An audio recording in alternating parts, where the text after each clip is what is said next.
Good evening. I'd like to call this meeting to order.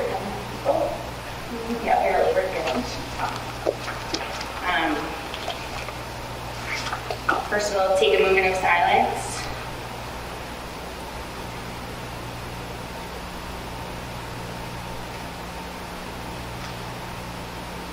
Flag salute.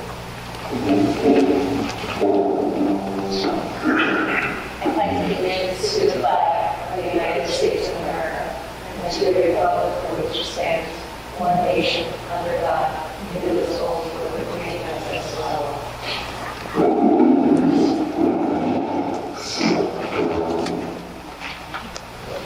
In accordance with the provisions of the Open Public Meetings Act, a public notice of this meeting has been sent to board members, all district schools, the Herald News, the Suburban Trends, the Record, the Messenger, West Milford Town Hall, the County Superintendent's Office, the Board Attorney, Cable Vision of Warwick, and West Milford TV 77, and posted in the Administration Building.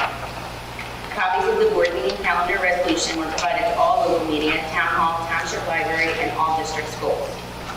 Roll call, Ms. Francisco. Mr. Seidowitz. Mr. Lippy. Here. Mrs. Ricano. Here. Mrs. Dwyer. Here. Mrs. Lockwood. Here. Mrs. Van Dyke. Mrs. O'Brien. Mr. Greeno. Mrs. Romeo. Here. First, we'll start with the superintendent's report. Good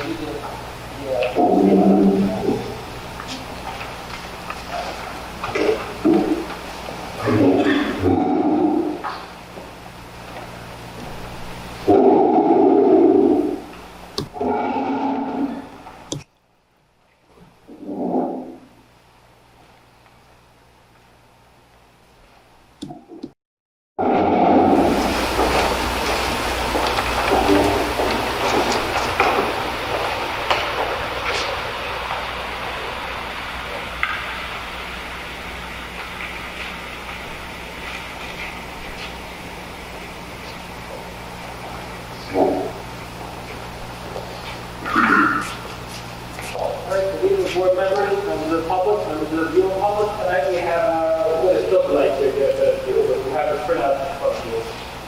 We have a preliminary evening. Okay. This is one of the first steps of a fairly long working process. We've worked on this project since before. We're as a team, also with the board and committee. We discussed that two board meetings already this year. We have a preliminary budget to vote on tonight. Once it's approved, we will send it down to the county office tomorrow. Due by the end of the week.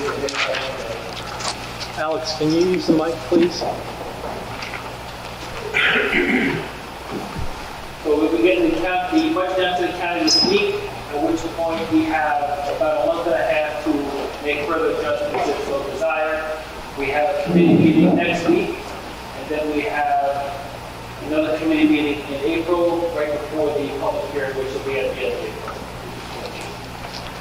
Thank you all of our board members, including members of the Operations and Finance Committee. It's been a lot of work for everybody thus far.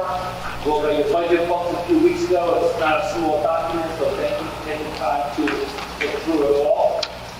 This is a fairly fiscally responsive budget, and responsive means if you look at the longer history of our school district budget, which we'll get to in a few slides. You know there's been some ups and downs over the course of the last, I'll say, 7 years, which I'll get into a little bit. This particular budget, preliminary budget, is increased by 2.5%, which is fairly reasonable when you talk about inflationary pressures, which are significantly higher than that. So this is the 6th year of a 7-year phase-in of S2 budget cuts. The cumulative stated reduction this year went over $9 million. We expect it next year, in the last year, to be about $10 million before all is said and done. Again, maybe a large community geographically, we're not a large school district, we're kind of a mid-sized school district. Our budget's been about $75 million for probably about 8 or 9 years. I really haven't that up. So curriculum highlights, we go back to what I've heard.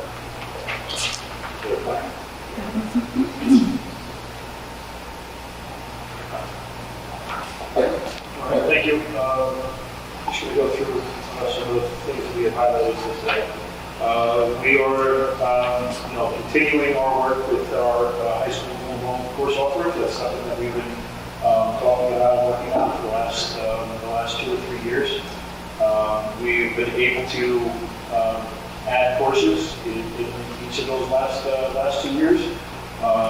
As far as next year, we're not adding any additional courses, but we're hoping that we're able to maintain and populate with more students over the courses that we are already offering. We've talked a lot about the 3 new offerings that we have there: the aviation course, the EMT class, AP Human Geography.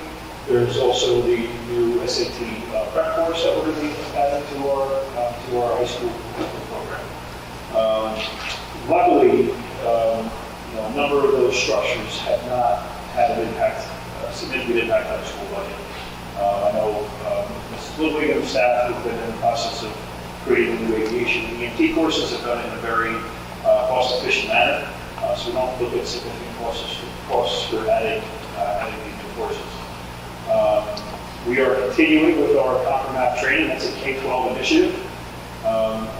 Right now, we have a range of grade levels that are in either year 1 or year 2 of this Conquer Math training, which again, quick reminder, is best practices in implementing the New Jersey Student Learning Standards for mathematics. Next year, the only group that has not yet entered this process is our first grade teachers. Our first grade teachers were waitlisted for this year, and they will be getting that training next year. So it's the only missing piece in the last 2 years. Our 3rd and 4th grade teachers are completing the process this year, and they will be, they'll be in that maintenance sort of program after they complete their 2nd year. As we know, with restructuring, we have a number of staff members who are going to be changing grade levels for next year. So we are going to include them in year 1 training of the grade level standards for their new work. And that's a recommendation from the trainer. It is a completely different set of standards and different activities if you're going from the 1st grade classroom to the 3rd grade classroom. So the training is important. Our Algebra 1 geometry teachers at the middle school and high school, they're in year 1 this year, and they'll complete their process next year. So that has costs. There has been minimal costs to the district because we've been able to leverage ESSER funds from the funds that were earmarked for the coaching and professional development. We've been able to leverage that money. Technology upgrades, we've talked about the continued support of robotics. We had that robotics presentation not too long ago. Also looking at our additional technology education courses. There's always the need for upgrade and replacement, and we're keeping track of the things that we have and trying to do it with the best efficiency that we can. Big project that we just started that is going to continue into next year. This is spanning over 2 slides. So I'm going to skip to the last one here, where it's real time, which is our student information system. We are taking the initiative for including all of our students who are in the intervention and referral services process to be connected to our student information system. At this point in time, we have it's basically a district, I'll say paper-based. It's not necessarily all paper. It's Google Forms. It's Google folders. There's a number of different processes in place from building to building. The efforts that we're going to do with real time is we're going to uniform the process. We're going to train all the staff members who are going to be involved in, the basics of it, which is creating plans, uploading existing plans, and that sort of thing. And then we're also going to be training further for all of our staff in what's called response to intervention training. So it's a big goal. It's taking the process that everyone in our district knows as IRS and taking it to the next level for what do classroom modifications look like at the general education level, and what are the strategy modifications that we can put into place to make sure that we're exhausting all efforts for every student before taking steps into tier 2 or tier 3, which would be like a basic skills intervention or process for an IEP. So we began that training this past week, and it's going to carry us through to next year. We are anticipating that the crossover from a in-house paper-based system that's individual to each building to a uniform system that's going to be in our real-time student information system, which we're anticipating that's going to start when we return from spring break this year. So we had an initial training for people who are going to maintain those plans, and we're going to finish up those trainings before spring break, and then we'll have a go live date from now. We have had in the budget for next year, and when we had posted, it was an unfilled position. Due to our increased enrollment in ELL, English Language Learners, we have posted a .5 position. It's currently posted. If you want, please send a resume, but we haven't had applicants who have some certification required. We have had people who've applied for the position, but they've been typically from a substitute list and don't meet the criteria for that role. Our students in need of ELL has grown exponentially over the last 3 years. There was a time when we had maybe 15 students district-wide, and now we're more like in the mid-40s, and possibly by the end of the week we could be in the low 50s with a couple of incoming applicants that we know of. So the need for this to grow is definitely discussed. We are also looking at, which is again not funded by the local tax levy or local funds. We are able to use stabilization grant money for our new math program.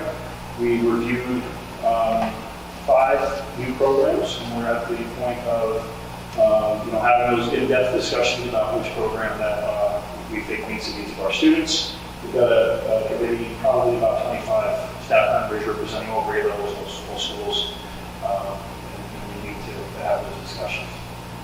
English language arts, an important one. Similar to the discussion about the restructuring and teachers moving grade levels next year, we've also had a number of new staff members over the last few years with the pandemic process, long-term stuff, and that type of thing. Phonics First is our phonics program in grades K1 and 2. It's extremely important that we train or retrain in how we use that program. So we have staff members who are new to those grade levels, or we have staff members who maybe have partial training before the pandemic. It's very important that we get everyone on board with that. We're also investigating the process of bringing part of the Phonics First program into 3rd grade. We have a great committee in place in the district called the Balanced Literacy Support Team. One of the things that we've been working on is taking a look at the growing body of research with science of reading and how that translates to our current program.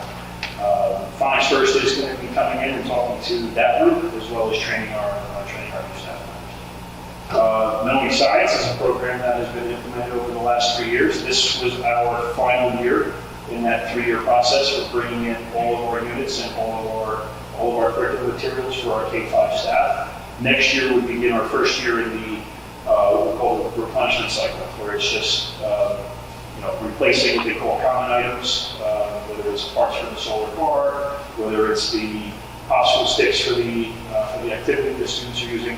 We're in the process of maintenance rather than implementing and buying big chunks of curriculum materials. That's it for you.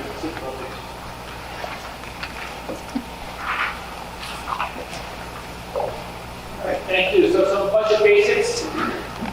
Your budget books, your budget presentations could be split 2 halves, revenues and expenses. They have to balance at the end of the day. The budget that we set to the county has to be a balanced budget. Our revenues have to equal our expenses. Our expenses cannot exceed our expected revenue. So most of our revenues, we know what they are. Some of them are going to be estimates. These will do it. Just make it a little bit. fundamentally, our issues are our revenues are declining, in particular state aid. We're going to do that a lot. Our revenues are going down, our expenses are going up. Everything we do now costs more than we did last year. Whether it's salaries, health benefits, utilities, transportation, and you just saw the previous slide, we're adding a PLL teacher for next year. Everything we do this year is going to cost more than we did last year. So our revenues really have a couple of major areas. It's local taxes, which are your local property taxes, that's capped by the state at 2% a year, plus your allowable adjustments. We have a large state aid that we reduced this year, about $1.2 million, and we have something called a budgeted fund balance. That is also declining very dramatically. We've used this to support some general fund expenses in the past few years, and now we're just kind of running out of that fund balance. All right, so state aid, cumulative state aid reductions over the last 6 years. As you can see on the table there, there is one more year left, but we're worth of $9 million now. That's a lot, and it's more than good size. More than 10% of our budget. As a percentage of our budget, state aid not so long ago was over 25%. One out of every $4 was state aid. Now it's one out of $20. Right? And that's projected to go down some more in the future. So it's about 7.5% now. Next year we will be about 5%. And beyond that, it's just it's difficult to project. But I don't see it going back up. Hopefully it flattens out. But again, that's a problem for this time next year. The other thing that we discussed last few weeks in committee, as well as internally, is our health insurance costs. This has been a dramatic change over the past few years. There's a new chapter for health benefits that went into effect about 2 years ago, where all new hires go to new health benefits plans. The net change, the net result is our health benefits is going up, our health benefits costs are going up from 12.5 to about 16.5 million, but the amount we're collecting from staff in terms of employee contributions is roughly flat. So we had a huge increase last year in our state health and our health benefits. This year it's much more marginal, but we still are seeing this trend. Our costs are rising, our revenues are flat. So you see these two numbers are pretty close together here, and how wide they are here. So we think this will continue to grow. As all new hires go into the new educator health plan, health benefits, and they don't pay a lot of employment contributions out of that. So on top of the state aid being cut, on top of inflation, on top of contract and transportation costs, we are now absorbing a larger percentage of our health insurance costs district-wide. So local tax levy, the cap is on the taxes, not the overall budget. So this cap was implemented about 13 years ago when inflation was 1.5%. So 2% at that time seemed fairly reasonable. Now we know inflation is greater than 2%. How much greater, I guess, depends on which newspaper you read, but it's definitely more than 2%. So in our district, about 80% of our revenues are from taxes. So when we increase taxes by 2%, you're not increasing the budget by 2%, you're only increasing the budget by 1.6%, which is about 1.1 million, which is about half of what our state was cut this year. So in 23-24, we are eligible for a health insurance adjustment due to the almost 19% increase received this current year. And in this tentative budget, or preliminary budget, the tax levy that we're voting on tonight is 4.48%.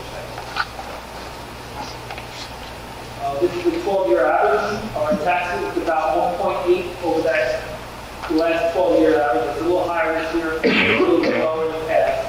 And this is where we're trying to recruit some of that taxes that were held flat for a few years in a row. So the 23-24 preliminary budget, as you can see, the taxes increased 4.48% with the budget. The general fund went up by only 2.58% due to the factors already discussed in terms of the loss of the massive loss of state. Mr. Francisco, do you want to explain this a little bit? We have this new this year. Some of the pressures that we had after the 22-23 budget was developed was in our contracted transportation costs, and that's when we got the large increase in health benefit costs. We're also seeing our energy costs go up significantly. And even though we had an ESIP that had the solar panels, which reduces the amount of money that we pay for our kilowatt hours, the energy usage is still significant, and we're struggling. Our oil cost in itself was doubled from last year. We do have two buildings, UGL and Ashua, and they're still using oil, and we're hoping that we get a SDA grant to do the window replacement at UGL, because the oil usage in UGL is twice what it is at Ashua because of the windows, because they're single pane and they're in disrepair. So we're doing everything that we can to try to mitigate the problems that we're faced with, but it's a one step at a time. Some of the pressures that we did see come into vogue at the 22-23 budget with these increased costs, we use non-recurring revenue. We got, the governor was generous enough to support extraordinary aid at a higher percentage than he normally does. And he also put in the stabilization aid this year in the budget again. First year he did that was a $40 million infusion into the state budget that people could buy for because it's a competitive grant. And this year he put in $30 million, and we were fortunate enough to get part of what we had requested. So, but those are one-time revenues, so basically that's just balancing the budget. But one thing that we have been supporting the budget with is fund balance. And when your costs are almost what your revenues are, there's not a lot of fund balance left at the end of the day. So the millions of dollars that we've been using to support the budget are not going to be there anymore.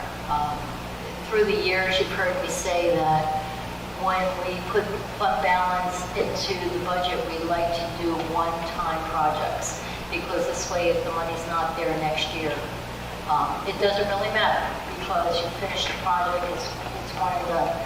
But when you're supporting your general fund, which are recurring expenses, your salaries, your benefits, your supplies, it becomes problematic when that money is not available to support your everyday expenses. So I think it's important that you were aware of this, because I don't think it's something that most people think about.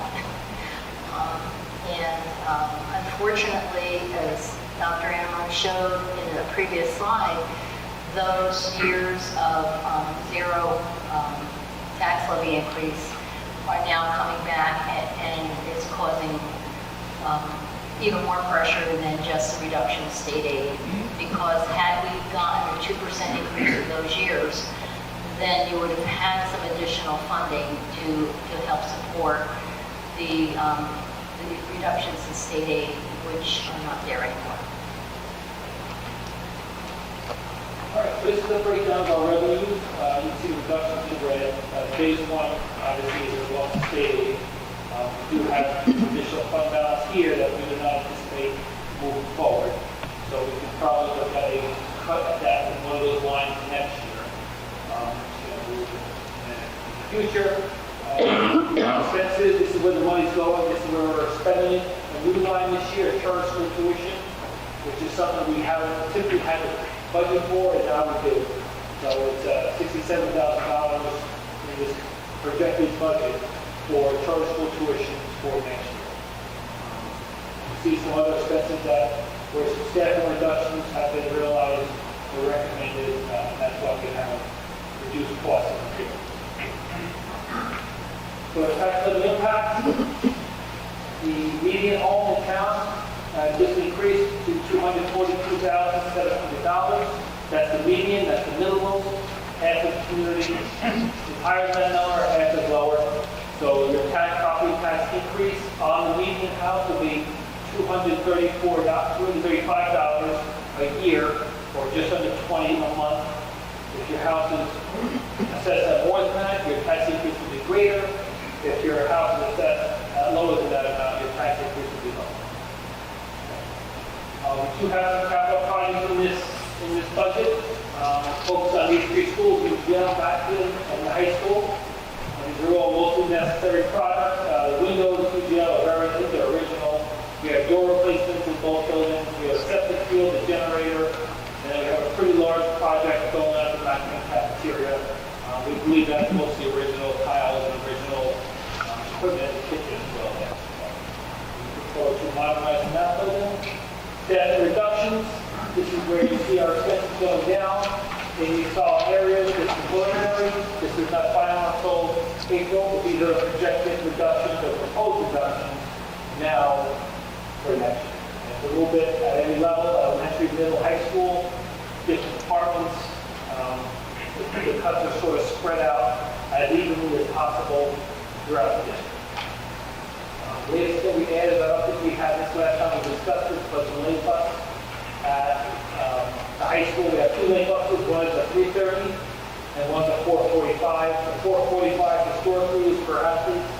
Band practice, kids finishing later. It seems to be it's not a highly subscribed bus route. So we are looking to recommend cutting that second evening bus route at high school. Most of our kids are getting rides from teammates, parents. It's just easier for them. The bus doesn't necessarily drop you off in the house. Or maybe at the end of your neighborhood, or they also have snow out. So we feel we can cut that without a whole lot of angst at the high school. For the rest of the cuts, the whole cuts, they're spread across the district. So next steps, we're going to continue to look for ways to economize, do more with less. We have a couple committee meetings. We have a budget meeting, a board meeting later this month where we can discuss the budget as a committee as a whole. And then at the end of April, we have our final budget here on the budget. And this budget here will be the one that's advertised in the newspaper and be our final budget for next year. Board members? Just want to make one comment. Most of the capital projects that are listed are being funded by our capital reserve account, so they're not being generated by tax levy. Initially, I thought that we would be able to do the abatement on the cafeteria floor and the replacement using cafeteria money. The State Department of Agriculture said that we cannot use that money for any capital expenditure. So an upgrade to the floor was, they consider capital. We can only use it for equipment. So, but that we had a way of offsetting that, but we're going to use capital reserve instead, which is basically our bank account for capital projects.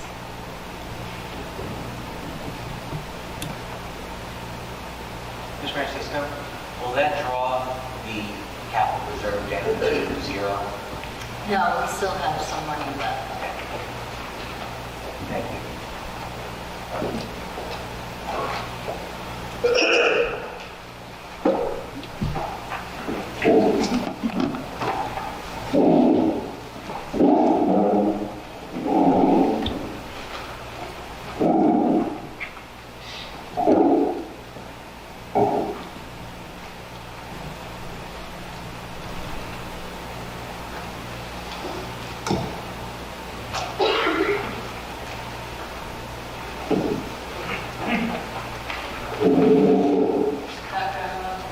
Will we be able to discuss some of these cuts in length?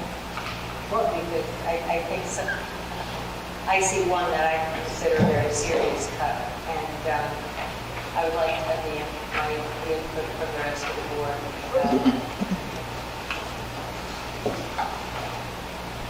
We'll also have another meeting to discuss. So we have, the committee structure this month is a little bit better. So we have committee next week, the board meeting at the end of March, and then committees again in April. Two committee meetings and board meetings for the month. So we can discuss the cuts in committee. Barbara has to get the numbers by Monday to the county. So tonight, it's in Vernon, and we has her, wherever we're doing the budget, and then it comes with the paper of, right? Got it. Any discussion, questions?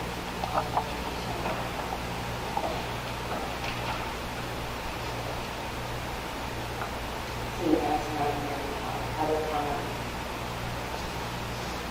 This portion of the meeting is open to members of the public for the purpose of addressing resolutions on this agenda only.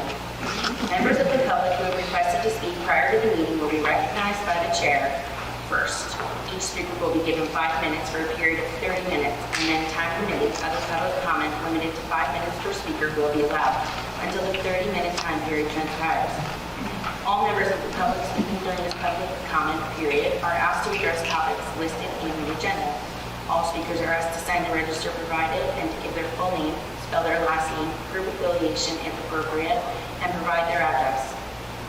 Issues raised by members of the public may or may not be responded to by the board. All comments will be considered and a response will be forthcoming if and when appropriate. The board asks that members of the public be courteous and respectful of the rights of other individuals when speaking. Specifically, comments regarding students and employees of the board are discouraged, and the board and the administration will not respond to them.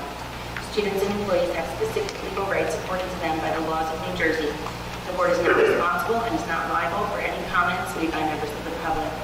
Members of the public should consider their comments in light of the legal rights of those affected or identified in their comments. Members of the public are reminded that they are legally responsible and liable for their comments. Ms. Francisco, is there anyone signed up to speak? No. Do we have anyone in the public that would like to speak on agenda items? Move to close public comment. Can we ask a question about the budget? Yes. Sorry, I'm reading it. No, no problem. Thank you. Catherine Weiss Connors, 37 Highland Drive. The question I have is proposed reductions. I'm looking here at the following all of their meetings, since we have talked about repurposing Westbrook Elementary School. I implore that we have 2 elementary schools, 4 grade school teachers, 3 on the court, and there is building aides, cafeteria aides, and media specialists. I understand that cuts must be done, but my question is, I'm also looking at field technicians, custodians, special education teachers, math and boat building, math and ELA, when those are tested subject areas for the NJSLA, we're going to be cutting them. How many of them are actually retiring versus how many are we cutting? Do we have those figures? Because I've been trying to figure it out. I've been trying to pull up agendas while I'm sitting here to see. Like how many, when there's such a teacher shortage, how many teachers are we actually cutting versus how many are retiring? Like, it's so hard to fill these positions. So that's a big concern for me. I understand we have to do that, but I can't believe testing subject area special education, we're cutting it out. So that's something eventually hopefully we can answer. Thank you. Just a cut from here and there. Yeah, like next thing. Thank you.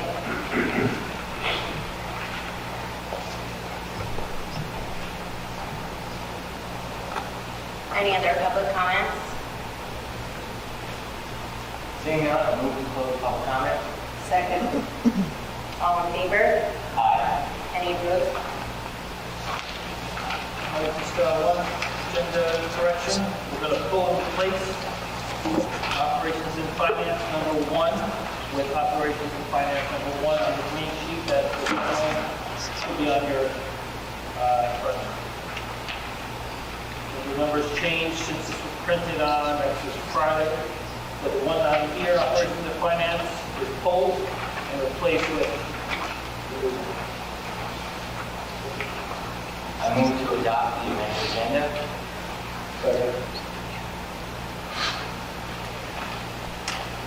All in favor? Aye. Any opposed?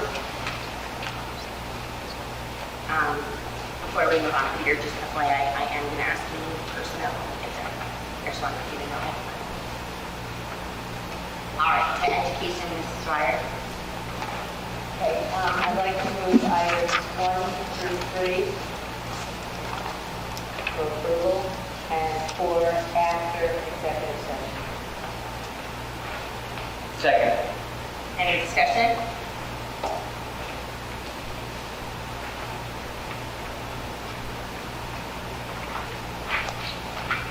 Questions, comments? Roll call, Mrs. Francisco? Mrs. Lawson? Yes. Mr. Seidowitz? Yes. Mrs. Dwyer? Yes. Mr. Lippy? Yes. Mrs. Rapano? Yes. Mrs. Romeo? Yes.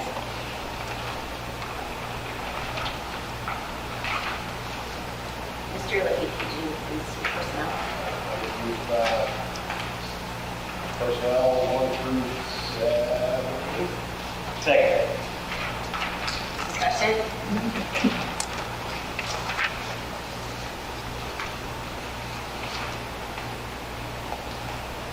Roll call?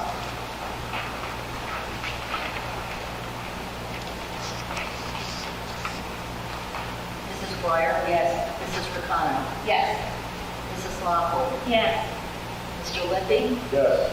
Mr. Seidowitz? Yes. Mrs. Romeo? Abstain on 10 and 11? Yes on everything else. Mr. Seidowitz, Operations and Finance? I'd like to move and carry item number 1 under operations and finance. Second. Discussion?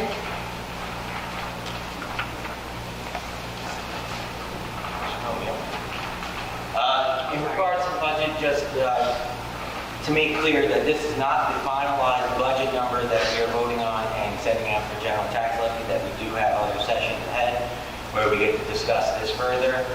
And as hard as it is, I think we can make it through and push through for another year and be stronger at the end of the road. Thank you.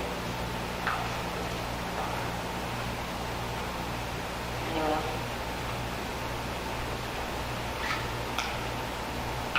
Roll call?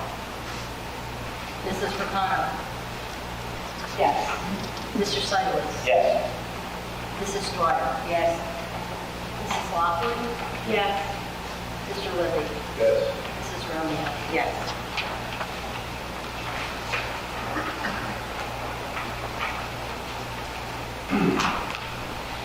This portion of the meeting is open to members of the public having a legitimate interest in the actions of the board for the purpose of addressing any subject matter pertinent to and or directly related to the operation of the West Milford Public School District. Members of the public who have requested to speak prior to the meeting will be recognized by the chair first. Each speaker will be given 5 minutes for a period of 30 minutes. And then, time permitting, other public comments limited to 5 minutes per speaker will be allowed until the 30-minute time period transpires. All speakers are asked to sign the register, providing that their full name, spell their last name, group affiliation if appropriate, and provide their address. Issues raised by members of the public may or may not be responded to by the board. All comments will be considered and a response will be forthcoming if and when appropriate. The board asks that members of the public be courteous and respectful of the rights of other individuals when speaking. Specifically, comments regarding students and employees of the board are discouraged, and the board and the administration will not respond to them. Students and employees have specific legal rights afforded to them by the laws of New Jersey. The board is not responsible and is not liable for any comments made by members of the public. Members of the public should consider their comments in light of the legal rights of those affected or identified in their comments.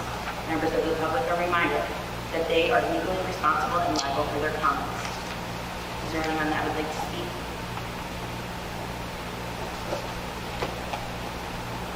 Seeing none, move to close public comments. All in favor? Aye. Any opposed? We're going to go into executive session. I think we need at least 40. It was like 35 minutes, and action will be taken when we return. I'll wait. Thank you. Okay, at 7:40, I make a motion to go into executive session for the purpose of discussing personnel appointments, resignation, special education matters, negotiations, kids, and that's it. The executive session minutes will not be released. All right, the executive session minutes will not be released until such time as the privilege or confidentiality is no longer applicable. The board will be in executive session for approximately 35 minutes. And action will be taken when we come That back. action will be taken. All in favor? Second. Aye. Aye. Aye. Aye. Any opposed?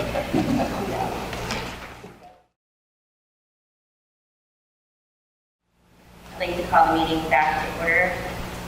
Roll call, Ms. Francisco. Mrs. Velocity? Here. Mr. Sliderman? Here. Mrs. Dwyer? Here. Mr. Libby? Here. Mrs. Hurtado? Here. Mrs. Romeo? Here. Mrs. Dwyer, education. Okay, I move to approve the recommendation of the superintendent for the following picks. 2023 M6 is substantiated, 2023 M7 as substantiated, 2023 M8 substantiated, and 2023 E4 substantiated. Second.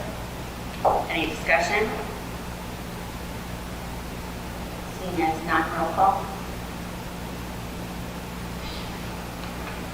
Mrs. Velocity? Yes. Mr. Sliderwitz? Yes.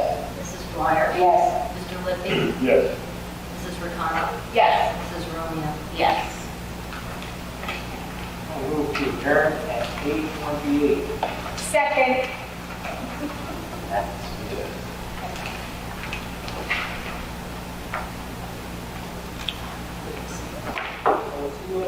All in favor? Ah. All in favor, aye. Any opposed?